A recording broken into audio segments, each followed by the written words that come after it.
Welcome to the Native Diamond Podcast. Oh, shit! What you waiting for?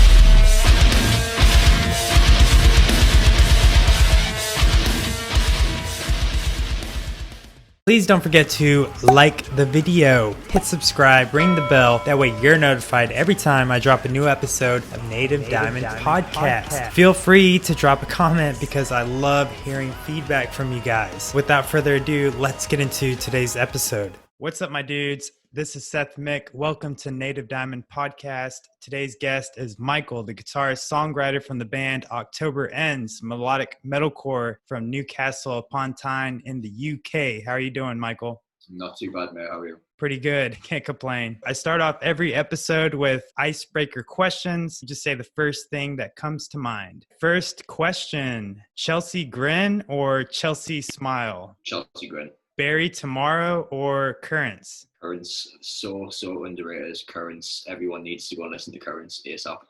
What's a song that you know all the lyrics to? OG logo of Mice and Men. Sick breakdown or sick solo? Sick breakdown. What's your favorite pop song? Weirdly enough, this is going to be really embarrassing, but Despacito. Like, so catchy, it's amazing. Bad Omens or While She Sleeps? Bad Omens. I've been listening to them quite a lot recently. The new album is absolutely amazing. While She Sleeps, absolutely love them, but I've got to go with Bad Omens. Polaris or Invent Animate? Polaris, 100%.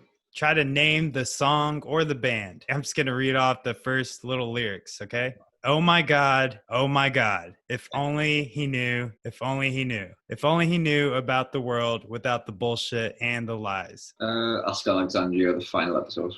Nice. What's your favorite social account? I'm going to say Instagram because we have an alright following on there. Like Facebook, we feel like at the minute, like if we post something, even though we've got like 26,000 followers, it'll only reach a couple of thousand, if that. I feel like Facebook are more towards trying to pay for advertisement to actually get your reach, even though you've got a reach. Whereas Instagram, it's still bad with new algorithms, but it's not as bad as what it used to be. Who do you think would win in a fight? Iron Man or Aquaman? Iron Man, 100%. Fuck DC. Fuck. I Prevail or Fit for a King? Oh shit, Fit for a King, I'm going to have to say. I love I Prevail's catchy choruses, the breakdowns are tight as fuck. Tiger King or Lion King? Tiger King, so much fun. American Pie or Scary Movie series? Scary Movie, a lot more fun. Harry Potter or Fast and Furious? Can I say neither? I despise Harry Potter, so Fast and Furious, I guess. Circle Pit or Wall of Death? Wall of Death. Who do you think is the best emo rapper? Honestly, have no idea. I'm not really into the whole rap scene. Trap metal, for example. There's a local band called Ronan Clan with Jack and Liam, and they're absolutely incredible. If you haven't heard of them, I'd highly recommend them. From Newcastle, they're absolutely insane with what they do. So I'd definitely check them out if you get the time. Code Orange or The Ghost Inside? The Ghost Inside. They deserve every single person in the metal scene's respect. Festival or club? Festival. Futurama or King of the Hill? Futurama, I've never really watched much of it, but what I have, it's been quite funny. King of the Hill, I've never really understood. I think it's more of an American thing. Fortnite or Grand Theft Auto? Grand Theft Auto, 100%. Low gutturals or high screaming? Singly, high screaming, but both of them together gives it a lot more dynamic for me. It probably gets me right in the feels. Heaven Shall Burn or As I Lay Dying? As I Lay Dying. My Own Grave was the greatest comeback song I've ever witnessed in my life. It's still stuck in my head now. It's been years. Most annoying band ever? Blood on the Dance Floor. I've got the answer twice now. That's funny. Thanks for playing my icebreaker questions. I really appreciate it. So now you feel kind of warmed up? Definitely. So what have you been up to lately? Chilling with the lockdown, really. The UK has slightly eased the lockdown rules, so some people's back at work. I've just went back to work 2 weeks ago. I'm currently in the process of writing and producing an album for a client from Instagram. Someone got in touch with me about 2 weeks ago saying he wants me to write an album for him, so I'm currently working on that. And other than that, just chilling as much as possible. Have you been watching any TV shows or anything like that? I think me and my partner have literally completed Netflix. Really? Really enjoyed Lock and Key. We're in a Modern Family at the minute. I don't know if you've watched that. It's an American sitcom. It's absolutely hilarious. I watched Bohemian Rhapsody again last night, which was amazing. Oh, that's such a good movie. Really, really good. Do you listen to any podcasts? the guitarist from Our Hollow Home and the singer and guitarist from The City Is Ours. He's done this thing called the Versus Podcast on Spotify.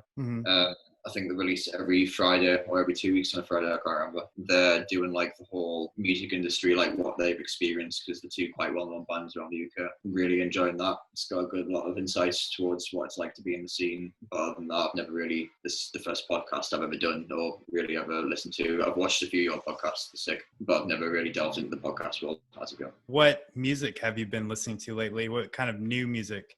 To be honest, I haven't really checked out any more new releases and stuff like that, but from If I Were You, I'm really digging them at the minute.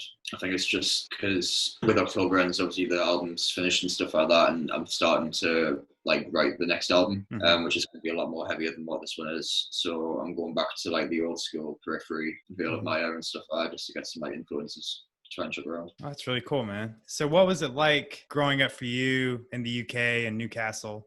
I had its ups and downs. Well, I started playing piano when I'm like quite young. My mum was a piano teacher and my grandma was as well, so that's where I got my music from. Being one of few metal kids in my school and blah blah, bullying and whatever, but who doesn't get that? But other than that, it's been really good. I've been in the scene like with previous bands and stuff for quite a few years now. The scene in Newcastle is been hit and missy over the past few years, I'd say. They've got new bands like Ground Culture and Starves, who Ground Culture's signed to Hopeless Records.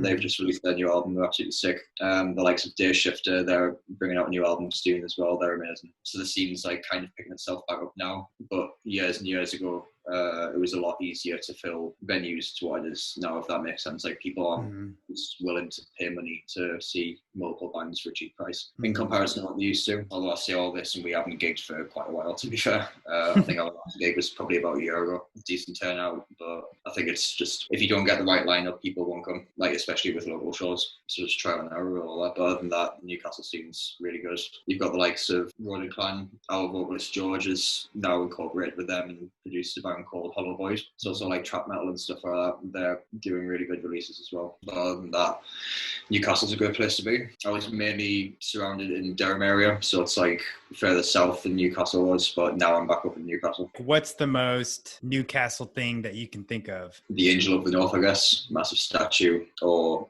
for nights out and stuff like that. Now we're seeing we've got this place called Rise. Without a doubt, one of Newcastle's best nightclubs.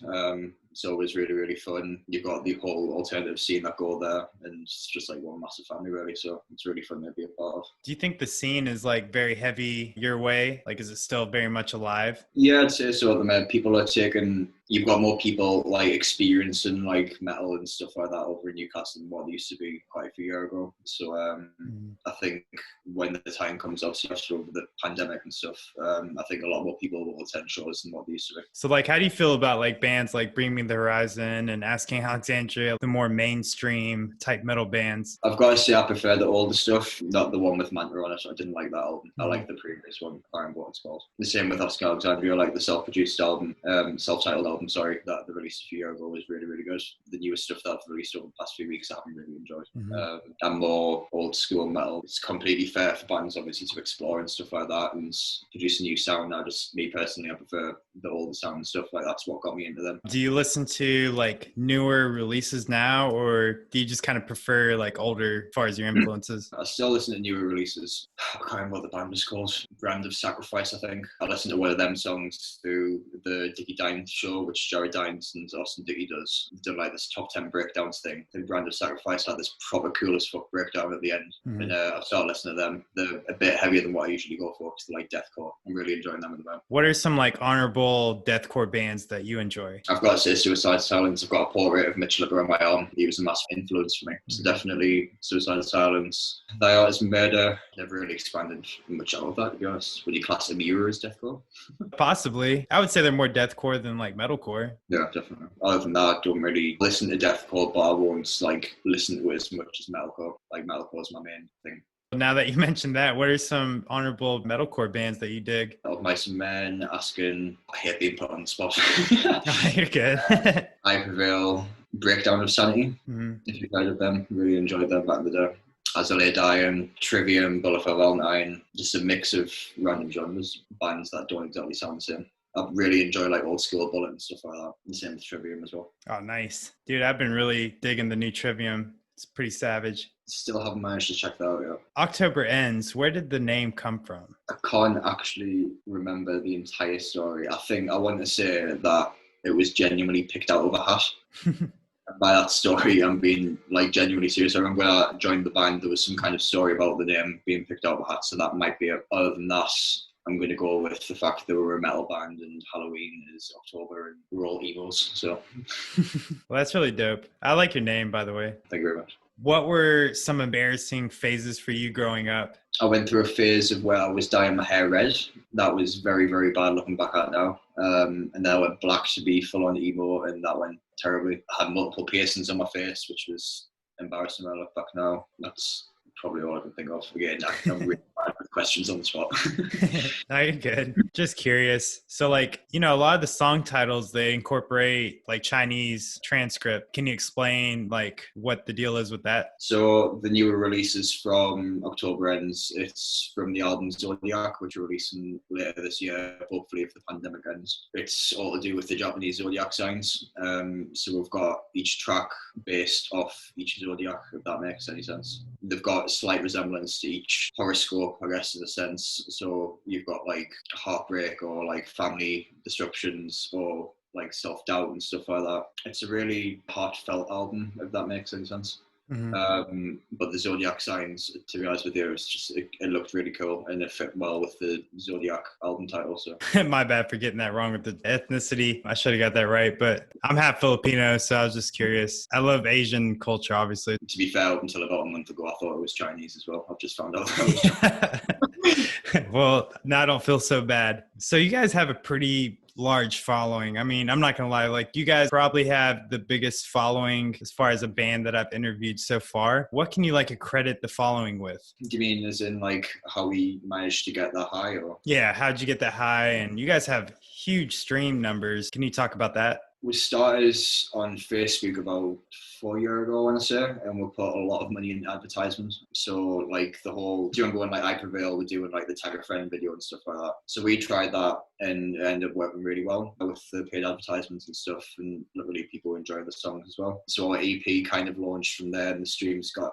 bigger and bigger, and we paid a lot to obviously promote it. And then we released a cover from the inside. The cover from the inside got nearly 1 million views on Facebook or whatever it was, or more. Jeez. And then that got added into a lot of Spotify playlists as well, which grew it even further. And then obviously people were listening to the EP. We released another cover of Lucid Dreams by Juice WRLD, which the exact same thing happened. We spent a lot of money on promotion just to try and get it out there. And then it started becoming more of a thing where it would actually get like released into Spotify editorial playlists. So with the promotion we do, we just spend everything we make from Spotify and iTunes onto advertisement or press releases and stuff like that. We got really lucky. Like, don't think there's any other bands local to us who have anywhere near with the Spotify streams, which they should, because in my personal opinion, I don't think we deserve that much. We got very lucky, is all I can say, really. No, you guys are good, man. You deserve everything that you guys are getting. I just think it's really cool. Like a lot of bands that I've talked to on the show, they've kind of gotten some traction by playing live shows and stuff like that. And I like the approach that you don't really have to do that these days anymore. I think it's really interesting that you guys have gotten a lot of traction through Spotify and promotions. Yeah, I think a bigger help as well is our bass player, Arva. He's actually like a YouTuber as well. He used to do vlogs and stuff, and he has like, I don't know, 200 and something thousand subscribers on YouTube. And he's quite well known over in Greece and the likes of that. And he's got quite a big social media following. So when he joined about 2 or 3 years ago, like it helps a lot in regards to our actual social media platforms. We all of our single accounts grew because we were spending money on promotion, like single posts and stuff like that as well. And it just grew further and further. We got signed to Create Music Group, which is a distributor, about a year ago. They do the likes of like Post Malone or Tekashi 69 or however you pronounce it. I literally have no idea how to pronounce his name. So we're like on the same distribution as them, and they've been really supportive. They've managed to literally get us on the Spotify editorials every single time without fail, which obviously helped a lot.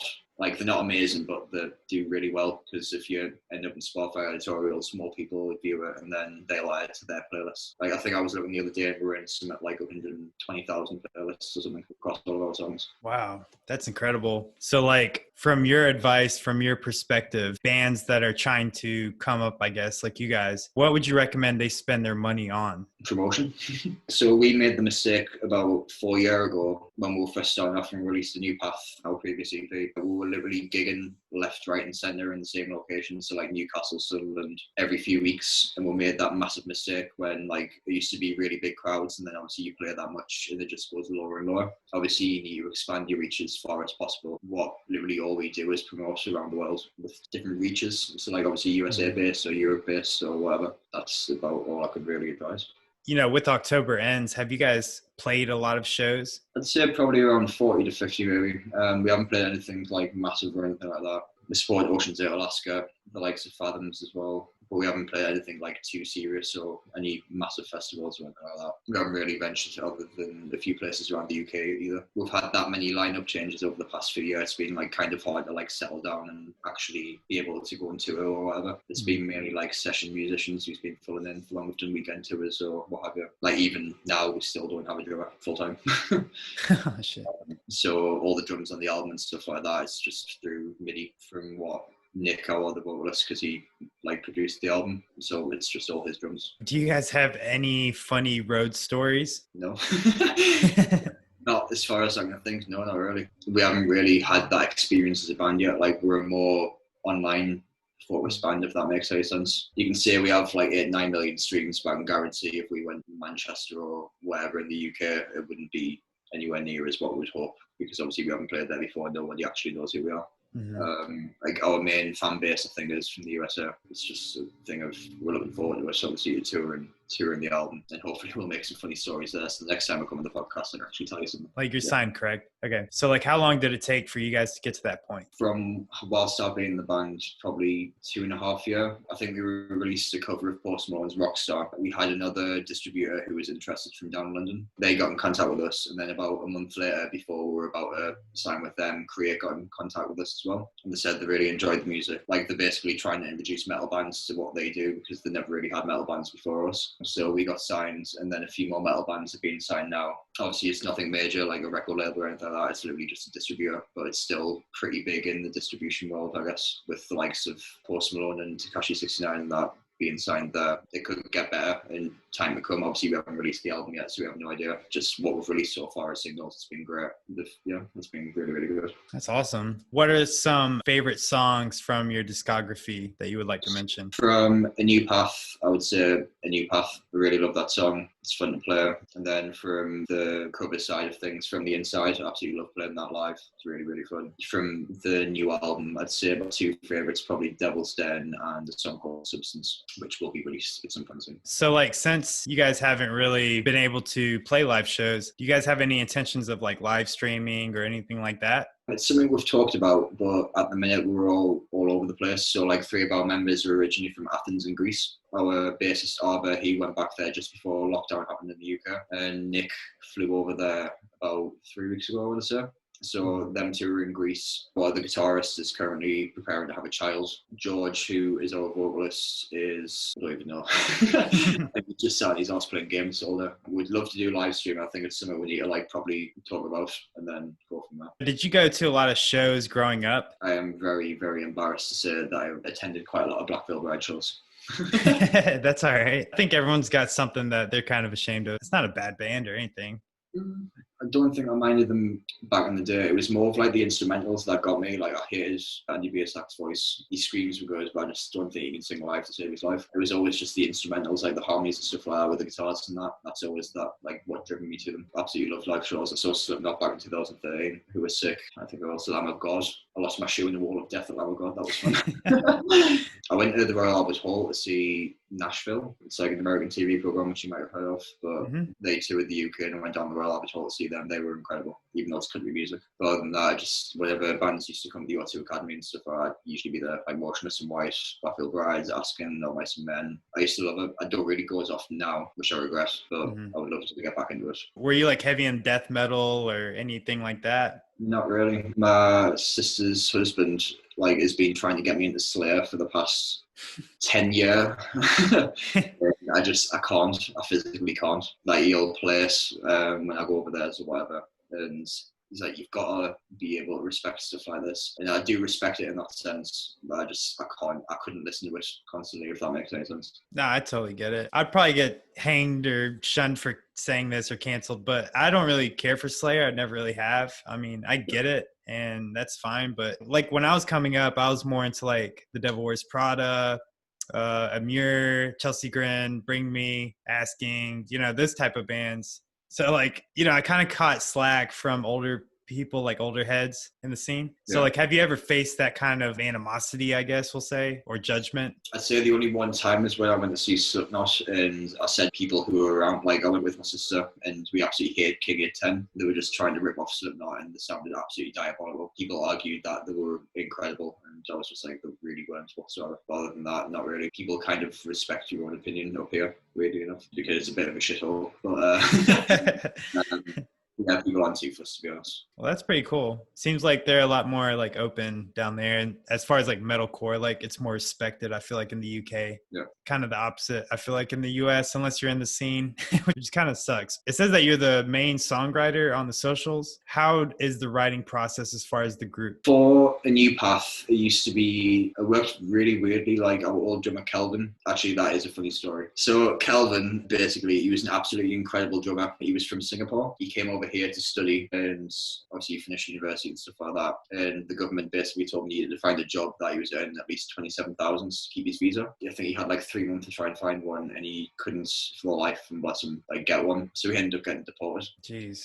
So we lost him. The writing process was usually like he would fill out the entire song of what he wanted drum wise, and then I just riff over the top and figure out from there, lyric wise, whatever would just pop into my head with what I was feeling or whatever. This time around, so a few of the songs from the album has been demoed for quite a few years, but Nick has helped massively with the songwriting since he joined last year. He's absolutely incredible for songwriting. Like a few of the songs, like Devil's Den, that was all him, with the guitars and drums and stuff like that. The other song, Substance, which was also him. It's really easy to work with. Like, we're build each other's strengths and weaknesses, if that makes sense. So if like I didn't like something, he would put his own twist, or if he didn't like something, I'd put my own twist. It was really difficult to kind of write the lyrics for this one with them all being Greek. It's hard for them to like, they're not amazing at English or anything like that. So I was like mainly writing the lyrics and stuff, and we had like massive deadlines with Guitarist to obviously like finish the album, and then the album's getting mastered by Partway Drive producer Dean, can't pronounce his second name,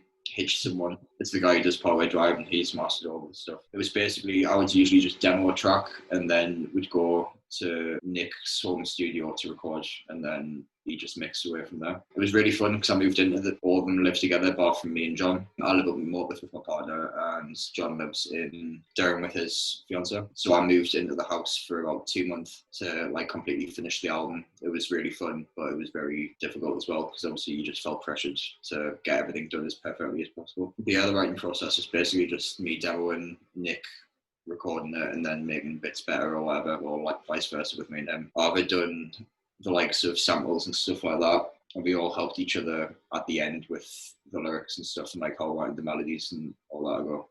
There's a part of one of the songs actually that has like a choir section, which was quite cool. I see you got a really nice setup there behind you. Are you guys recording out of that, or are you guys actually going to the studio? Everything we've done has all been home studio based. So this is my own home studio. Nick's got his own as well. Mainly recorded everything over there because he has more expensive gear. He's a dick. But yeah, we're mainly recorded over there. I think my place is just mainly used for demos and stuff like that. My own headspace, vice versa. What kind of like DAW system are you using? Logic. Oh, okay, Logic. Logic. Nick uses something else. I can't remember what it's called. It's not Cubase. It's not like anything well known. It was just this random project file thing. I can't remember what you call it, but it was really, really weird. But I prefer Logic. How long have you been in the group? I've been in for 4 years. So it'll be 5 next March, I think. Were you one of the founders of the group? I wasn't actually. John, who is our guitarist, he was the original founding member. Then George moved over from Greece, I think a year before I joined, and then they started playing live shows and stuff like that, but there wasn't like anything serious. Then apparently the story is they found me on YouTube by doing like YouTube covers with guitar covers and stuff like that. And I got asked to join. I went for like a trial thing and I joined, and then we started taking things a lot more seriously, recorded a new path, and then here we are. Do you have any other like guilty pleasures, maybe outside of metalcore, that you listen to? Country music, classical on the occasion, Despacito every few days. But other than that, I listen to pretty much everything, as long as it's not like rap and stuff like that to an extent. Like Machine Gun Kelly, I can't really listen to him. I can stand the likes of Eminem because he's an absolute legend. As much as I can't like delve much into it because we're part of the same distributor, I watched that Takeshi 69 video and it just annoyed me so much. It was like, after everything that's happened and you've got the balls to come out and release a song like that with a video like that, I was just like, no. What kind of country are you liking? Old school stuff really, so Fleetwood Mac, Johnny Cash. Newer stuff obviously like Nashville. I can't remember the exact artist names, but they've released like their own stuff and like that as well. Other than that, I just literally go on Spotify and type in country music and whatever floats my boat. That's awesome though. I've gotten that answer before on the show too. A lot of the guys that I talk to on the show, they actually don't listen to a whole lot of metal, which is kind of surprising, I guess, but not really. A lot of them say like, I don't like to listen to a lot of metalcore and stuff like that because they don't want to unintentionally draw from those influences. Yeah.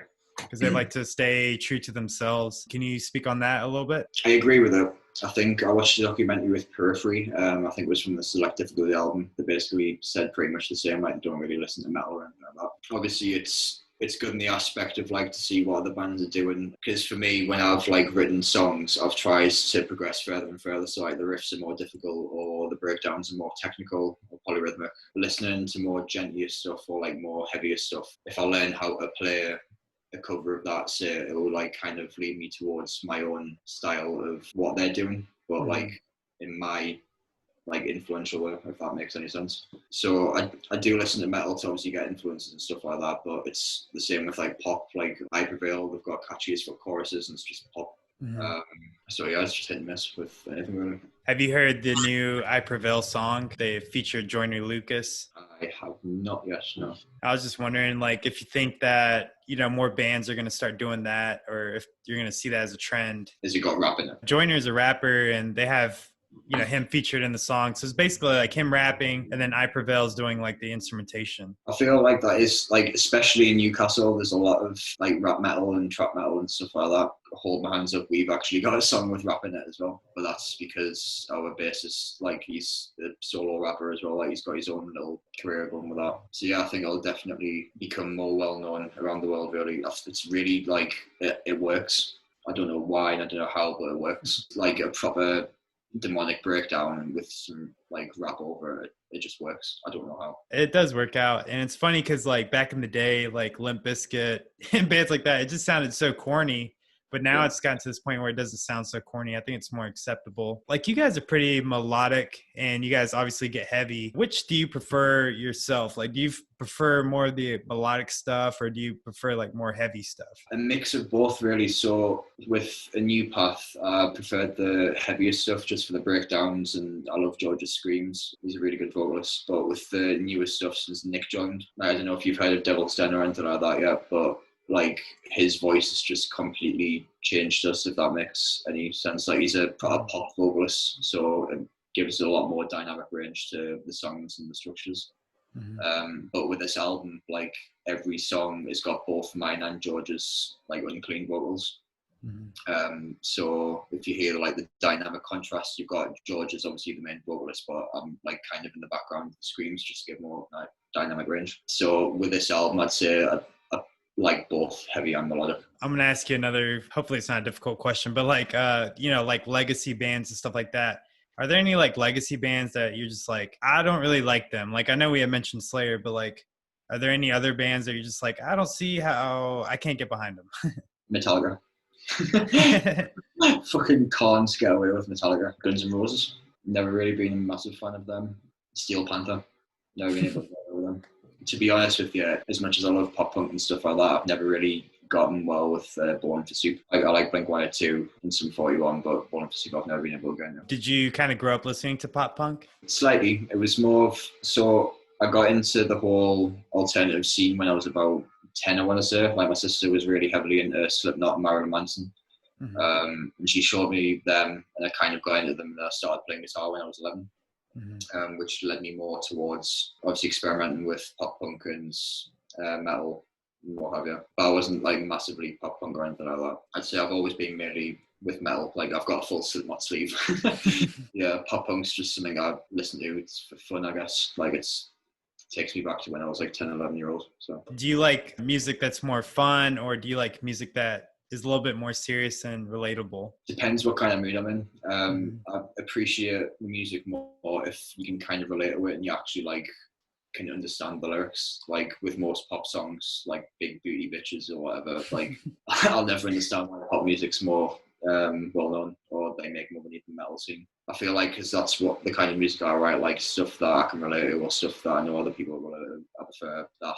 And obviously, if I'm in like a drunk mood or whatever, I'll just listen to me. That's funny that you mentioned that. I just did this podcast kind of about that, and we were talking about like the misogynistic lyrics in rap music. Why do you think that's so acceptable now? And like, why do you think that's the main forefront of music? I'll ask the exact same question at once. You have no idea. I don't understand it. It makes no sense to me. I was having this discussion with my partner the other day, actually. We were saying about the fact like metal, it actually takes efforts to make a metal song. Like the guitars, the drums, like you've got to have actual skill to do all this.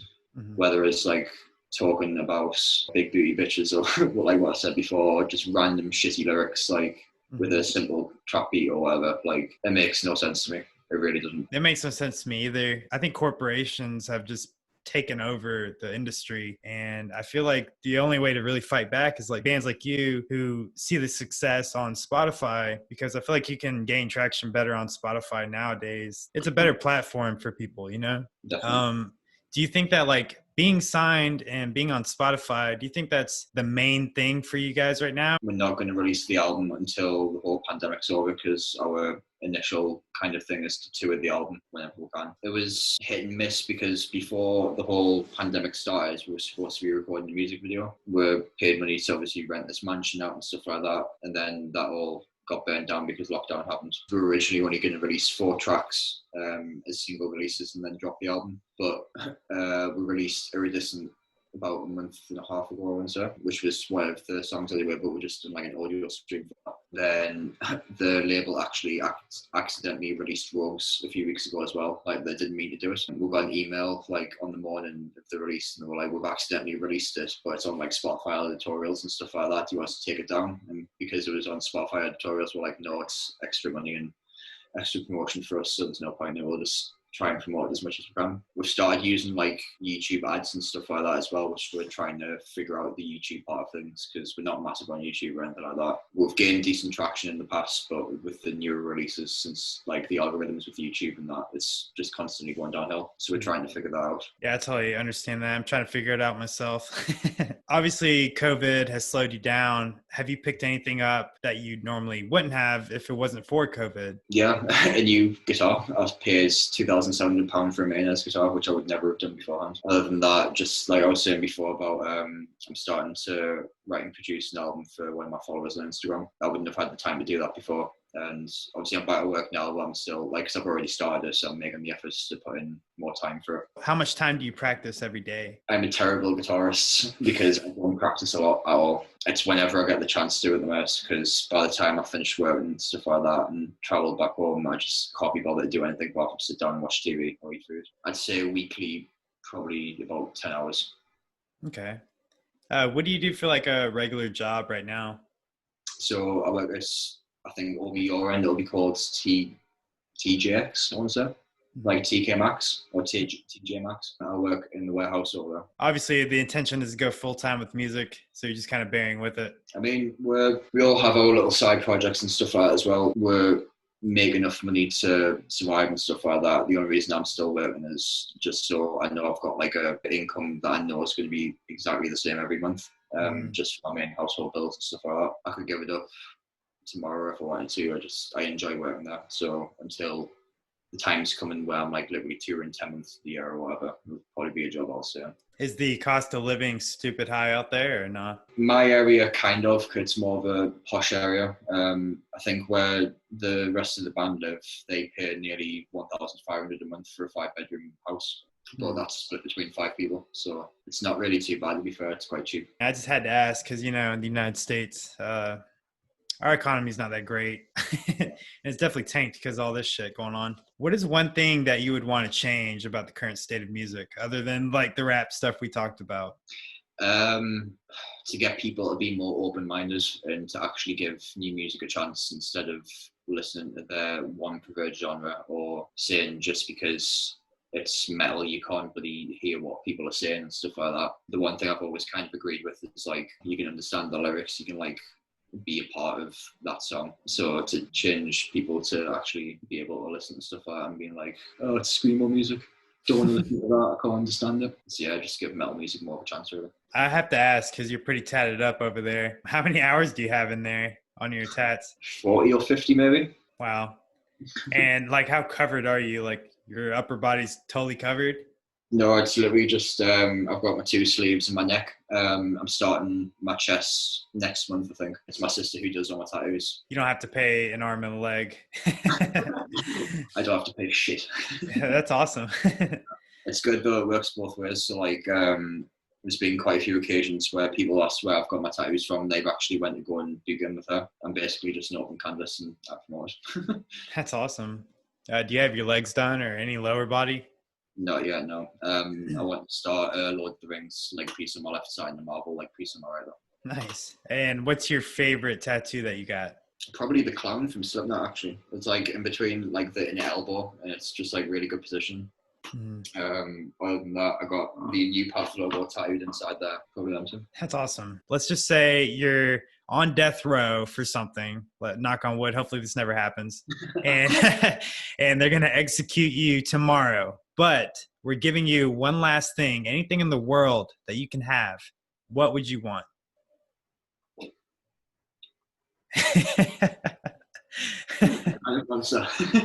All right, well, if Monster's watching, give this man a sponsorship because he's willing to die for you guys.